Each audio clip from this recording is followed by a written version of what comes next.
I'm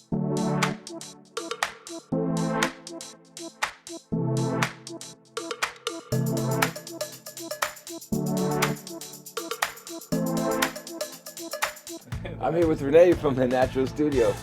So just a little bit about what we do. Active in Alaska, the whole purpose of this is for us to get people to move more, help to educate people on different type of businesses where they encourage movement, learn about different techniques of how people can move better, and just get people out, you know? So without further ado, so tell me a little bit about yourself. Like, you know, what are you doing? How are you helping the community stay active? My name's René. I moved up here from New Mexico in 2018, and then started slowly getting into the outdoor activities that are out here. You know, just hiking and running and just mountain biking and exploring. And I always had a passion for movement and activity. Growing up in sports and kind of led up to doing personal training. I had already been doing a little bit back in New Mexico, but then ended up pursuing that a little bit more up here, and it's surprising how active people are here in Alaska. Like anybody at any given point can get outside and go to the mountains. It doesn't matter. You don't have to be an athlete or anything. There's any everyday person is very active and very fit. So I really like that about this community. Very healthy, and then now being at the Natural Studio, it really allows me to offer an opportunity for people to stay strong year round, to stay fit. And then if they have goals of things that they've been wanting to do for a while and haven't been able to for whatever reason, we help them accomplish those goals and just encourage people to participate in events like races or just tackle new objectives that they've been maybe hesitant about, and we build them up so that they're able to do those. That's awesome. So I'm a big origin guy. I want to find out, you know, what made you decide to get in this? You know, I too have a very active background. I played sports in high school and college, and I got into martial arts later on, and I enjoy being active. But it's one thing to be active for yourself. Right. It's another thing to help encourage people to be active as well. So what made you get into this? Yeah, so upbringing in sports. I had a upbringing in sports, basketball, football, all the sports, which I wasn't very good at. That's all Until right. I found wrestling, and then I had some success with that. Okay. So just growing up in the gym and always being there, and then getting into martial arts and just always being associated with training. People come and go in the gyms, and then people started asking me, like, do you train? Like, I would like to work out with you. And it was just out of, like, curiosity from people just seeing what I was doing and whatever success I was having. So I didn't really take it seriously. I come from a different background. I was in mental health. So I worked in a mental health hospital, and I was doing that. Wow. But then realizing, over the years how important physical activity is for the mental health as well, right? The mind-body connection. And then these people already having interest in training with me, I thought, well, let's give it a shot. Let's kind of dabble into that aspect of life for a little bit. So, so I got certified as a trainer, started just doing it before and after work, and then it just kind of grew. And when I moved to Alaska, I was originally... So when did you move to Alaska? 2018. Okay. 2018. So I was up here originally for a seasonal job, and then, fast forward to now, I'm still here. But so that seasonal job, it was only summer, when we were getting towards the fall and winter, I had to look for a job. So I ended up getting hired at a local gym here, and then started networking and meeting people, and then that's just kind of how it's just kept on growing, and I really love it, and having a mental health background now paired with physical activity, it just makes for like a more whole kind of human health experience. So for some reason, I see like you in a workout outfit with a headband. Yeah, pretty much. Yeah. Someone after work. Okay, so how are you feeling now? How do you feel after that? Yeah, it's interesting. I get a lot of clients that they're working out, and between sets, they're like processing certain things. They just talk about their stress at work, at home, the family, things that they're dealing with, and then I feel like the exercise helps them navigate some of those thoughts with a clearer mind, and it's quite interesting because I do like to still put in a little bit of that mental health aspect into it, and talk about nutrition. We talk about all aspects that make somebody a healthy person. Not just working out. That's one aspect of it. It's a big aspect of it, of life. But it's at the end, I think it's just one of many different like pillars of health. Yeah. Well, and I think that you hit on a really key point, that the mental health is probably one of the biggest part that I didn't even think about. You get the physical activity, you get certain benefits, but you just made me think about, you know, how valuable the mind is, and how when you get your mind set on the right mentality, and when you get yourself doing the right things kind of naturally fall into place. I just thought about a scenario where, let's say you have the most sharpest, let's say the most physically fit person in the world, right? But they can't remember anything, Right. you know? And without our memory, what It's tough to yeah, navigate the world like that. if you don't remember how to tie your shoes or how to, I Right. mean, our memory plays a huge part in everything. Our memory is what makes us who we are. Definitely. Yeah. And so I think that's something I didn't think about, but kind of speak to that a little bit. Like, what have you seen benefit wise, as far as people's mentality from when they first start to, maybe when they're making some progress? Like, kind of speak on that a little bit. Yeah, so we talk about stress management. Ah. I think that's a big one. And one of the things I talk to my clients a lot about is I think in our society everybody's like, oh, so stressed, like, which is true, right? But the stresses are always going to be there, whether it's work, family, the demands of life. We get sick, accidents happen, all that kind of stuff. It's still the external environment is going to be chaotic coming at you, but it's about how you manage your internal environment, right? So it's more about managing your own tolerance to stress, your threshold, raising that tolerance, and by putting yourself through a difficult workout day in and day out, being consistent, that just building consistency, that already is a great tool to have, right? Yeah. You can apply that to many other aspects of your life. And then you increase your tolerance to stress, then you can handle, okay, I got this thing at work, I got this thing at home, I got this thing to do, but I can do it. You can do hard things. And the effort that you put into the workouts then starts to kind of transcend just the workout in the gym. It starts to spill over into your relationships and your friendships and your work and things like that. And I think that's something I learned from a young age too, like in wrestling and martial arts, and just especially not being good at it at first and then keeping on with it, and just knowing that you can persevere and overcome those difficulties. Yeah. Well, and I think that's a good point you make, because for me, I was athletic, but I still had to learn the skills needed to play whatever sport. But then, like you're saying, because you want to get better, you're not good at it. Most people, when they first start a workout or when they first start something, they're not going to be good at it because they don't know about it. Exactly. They have to learn it. Their bodies have to start moving the way they're telling it to. And I think there's a lot of value in the longer view of, okay, I'm going to start this thing.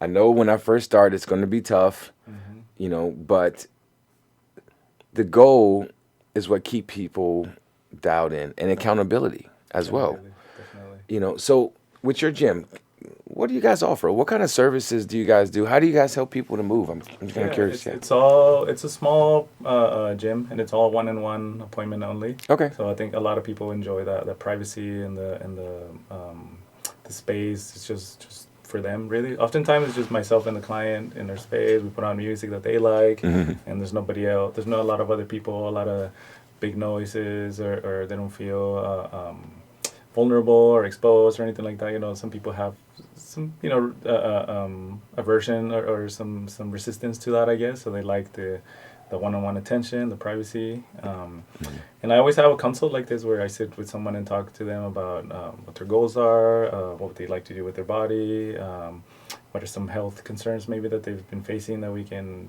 kind of start to tackle, or what are some problems that they're facing that we can start to break down into steps that they can overcome, and then slowly build up to bigger goals. And then And so, like, what kind of workouts are you doing? Is it like weights? Is it aerobic? Like Yeah. what kind of stuff? Yeah, everything.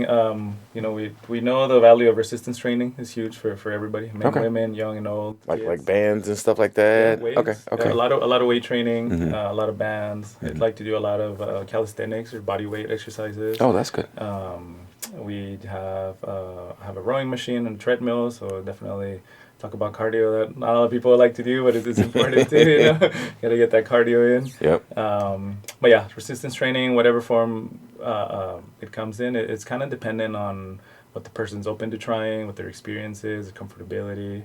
But from my side, knowing I have to meet them where they're at, and then I have to, talk about the importance of lifting weights, the importance of eating healthy and doing cardio. Even if they're resistant to it at first, at least they're already at the gym. Hmm. We'll start them where they're comfortable, and then we just progress from there, right? So a lot of people may start with just body weight squats. That's what they can do at the moment. That's what we're gonna start with, and then the next week, like here's 5 pounds, here's 10 pounds, here's whatever, and then increase from there. And then what else do we do? Mobility training too for people who want to get more flexible. A little bit of martial arts here and there, like boxing and things like that. So Okay. pretty much have a pretty solid understanding of a lot of different disciplines. So I think we can offer something for everybody. Good. Yeah. Good. So I kind of like to ask this question because I think it's important for someone who's looking to take some first steps. Mhm. And I've had moments like I had a buddy of mine who invited me to the gym, and I went pretty regularly, and I got in a good routine. And he fell off, and I kept the routine. But now I'm out of my routine. And one thing that's been really helpful for me is I got another buddy who texts me and says, "Hey, you want to do 75-day push-ups for 75 days, or 75 push-ups for 75 days?" And I'm like, "Heck yeah!" Okay. And so we did our 75, and now I'm just doing it every day, just because I've already gotten the routine, and I don't want to stop. That's awesome. Yeah. Yeah. So like for someone who is maybe falling off, or who hasn't even got on, and they're just like at the point where they want to get healthier. What kind of tips and advice would you give someone to kind of make those first steps and something that can be successful over time? Yeah, I encourage people to always follow their curiosity and interest in something that, like if they've been active but then fell off, then there's already something that they were doing that had them going. Right. Something happened that had them to fall off, but let's look at the things that got you started in the first place, like whether it's like you want to go play basketball at the gym or go play a sport for fun, right? It's cool, and then once you're doing that, you might realize, man, I'm a little out of shape. I wanna play more games, but I'm gonna get a little bit tired, so maybe I should start running, or maybe I should start doing supplementary stuff for my sport. And then, none of us are getting any younger, so then you might realize, oh man, maybe I need to get a little bit stronger on my legs so I could jump higher, so I could post up someone or whatever, right? And then you start to get into the weight training. So that's one aspect of it. I think how you mentioned with having a friend, that's huge.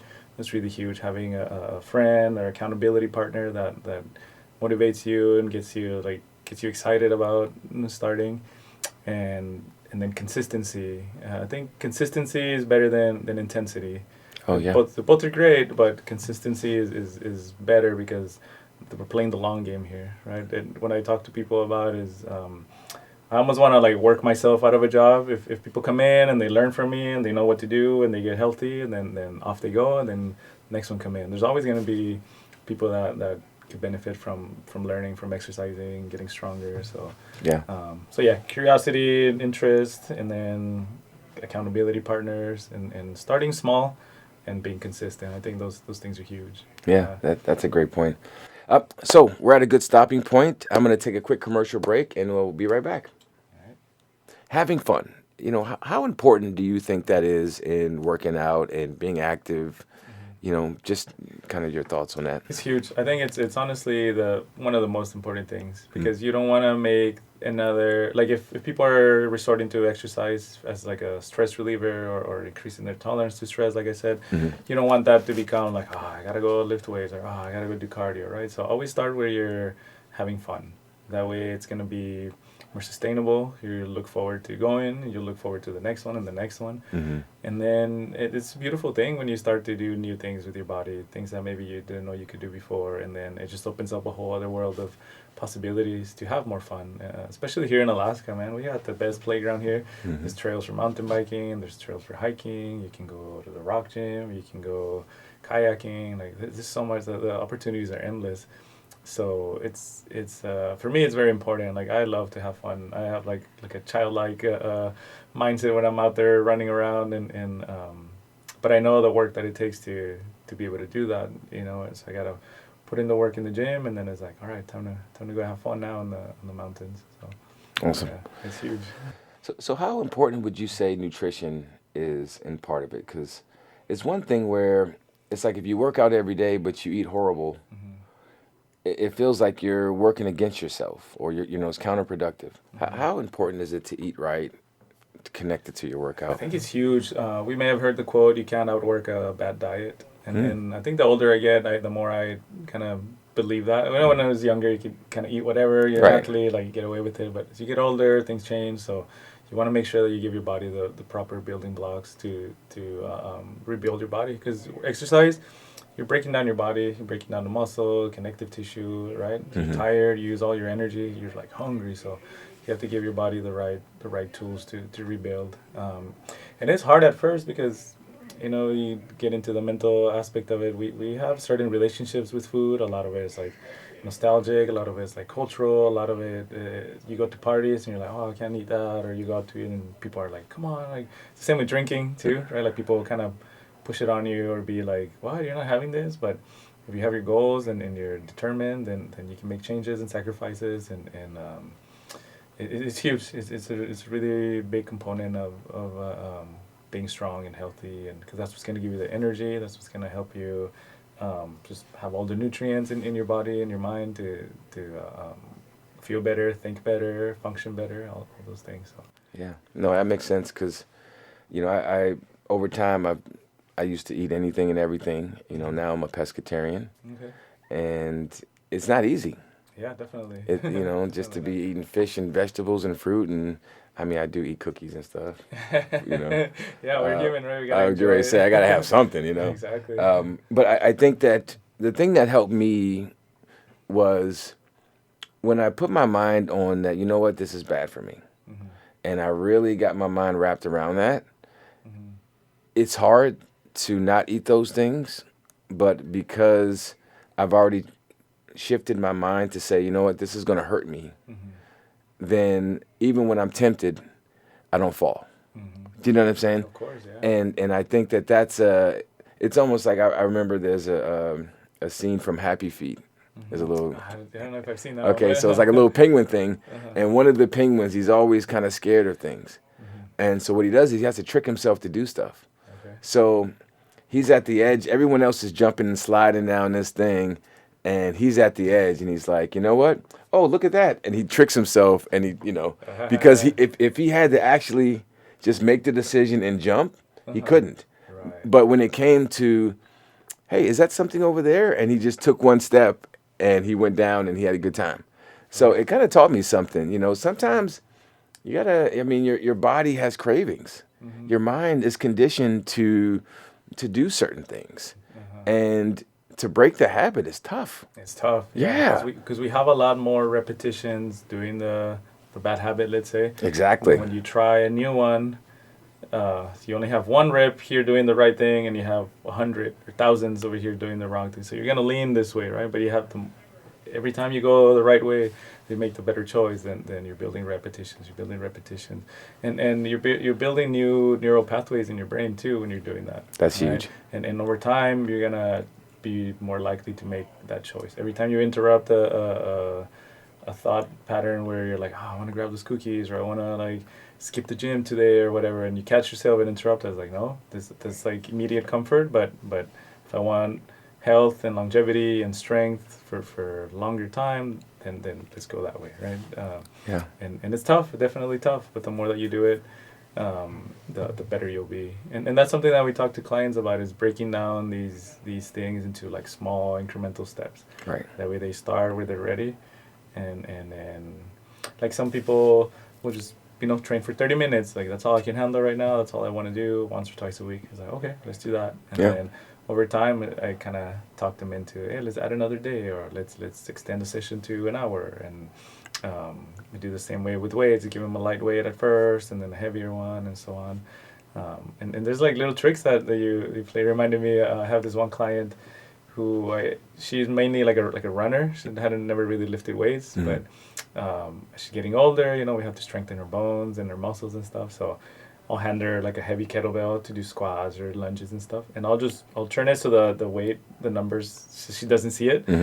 She'll just grab it. And she's like, oh, this is heavy, and then she'll do it. And then after, she's like, how much weight was it? It's like a little trick to get her to do it and be like, okay, Nice. I can do hard things. And then I like that. it's just little hacks like that, I guess, that work. So My dad used to do the same thing to me. My mom was like, of the sentiment of, don't eat anything crazy. And my dad was always like, man, fish leg, fish eyes, and I mean, just the craziest things, frog legs. But he would never tell me. He would never tell me. He's like, I'm going to order you this. And my mom's like, don't eat it. And my dad's like, so I was like, okay. And at the time, I was a little scared of my dad. He was a Navy guy and whatever. yeah. But I most times, I would try it, and I'd like it. And I'm like, wow, this is pretty good. And I eat it.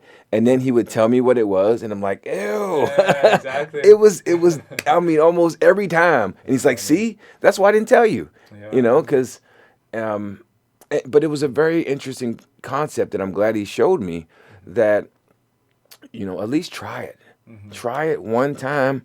And if you don't like it, at least you can say you tried. And I took that mantra and I've used it for so many different things, not just eating food, but in different exercise opportunities, and I think that I try to get my daughter to do the same thing. She has her palate, she loves this, that, and whatever, and I'm like, how would you know if you've never tried this? How would you know if you don't like it or not? Exactly. And there are foods that I didn't like or I didn't think I liked, but then I tried and I'm like, this isn't bad. Even activities, sports, there are things that I didn't think I'd really be into. My wife was into hiking. And at first I'm like, man, this is boring. I'm just walking around. I'm walking. Yeah. Coming from sports where I'm like having a ball and all this interactivity and external activity to just walking and enjoying nature. Yeah. And it was just like, this is all we're doing. We're looking at the... And she's all like, right, she's all like, oh, look at this cool little flower. It's such and such. And I'm like, girl, try running over a 200-pound dude. Like, that to me is challenging. But after I got into it a little bit, I was like, wow, this isn't bad.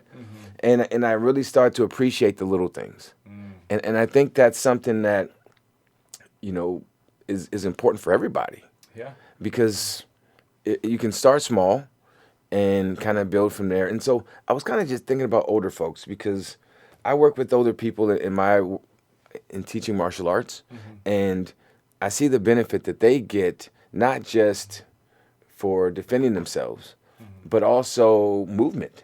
And I got a buddy who he rides his bike sometimes and go different places, and he calls me up like, man, this car almost ran me over, and I moved in a certain way, and I was able to get out of it, and he's just blown away with how the body reacts when it's in a proper state of health. Right. Yeah. You know what I mean? And so, like, I'm just curious, getting people who are aged up a little bit, trying to maintain, and be able to be healthy in the 60s, 70s, 80s. What do you do to help them to kind of get that ball rolling and keep it rolling? Yeah, honestly, it's kind of the same approach as I would with somebody younger. First, kind of instill the value of why we're doing the certain things that we're doing, the resistance training, the walking, the cardio aspect of it, keeping your heart healthy and your circulatory system and your lungs. And then for older people, fall risks are huge. That's a huge threat to their life, really. Somebody falls, and I forget the numbers exactly, but statistics, after a certain age, you fall and break your hip or your femur or something, like your chances of dying are pretty high. So it's like, okay, like we know that resistance training, weight training helps with strengthening your thighs, your bones. So like let's do some of that. Like you don't want to be bedridden or be in your chair all day, as you age, it's never too late to enjoy life. So, breaking it down into simple functional things like, okay, I need to go up the steps, up and down the steps. That's huge for somebody that maybe has struggled to move in the past. That could be life changing. Just to get up off the ground is another drill that we do. Getting in and out of your chair, like squats and stuff like that. That's huge too. And then also encouraging them to try new things too. It's never too late. I have people who join like a pickleball league or whatever, or they're like, you know what, I feel stronger now, I'm more confident. I'm gonna go for a walk around the neighborhood, and then as you start to trust your body more, you feel more confident. You stand up a little straighter, right? You walk with more confidence, and that's just huge, just for your overall well being. Like you don't want to be walking into a room or going anywhere and like having your head down and hunching. Just our body language speaks volumes before we actually say a word, right? Like, oh, wait a minute, man. I got to straighten up a little bit. Our body speaks for us way before we even say anything, right? So especially as we age, you want to carry yourself with confidence and feel good. And it also makes you not a target for people that might be out there wanting to do crazy things.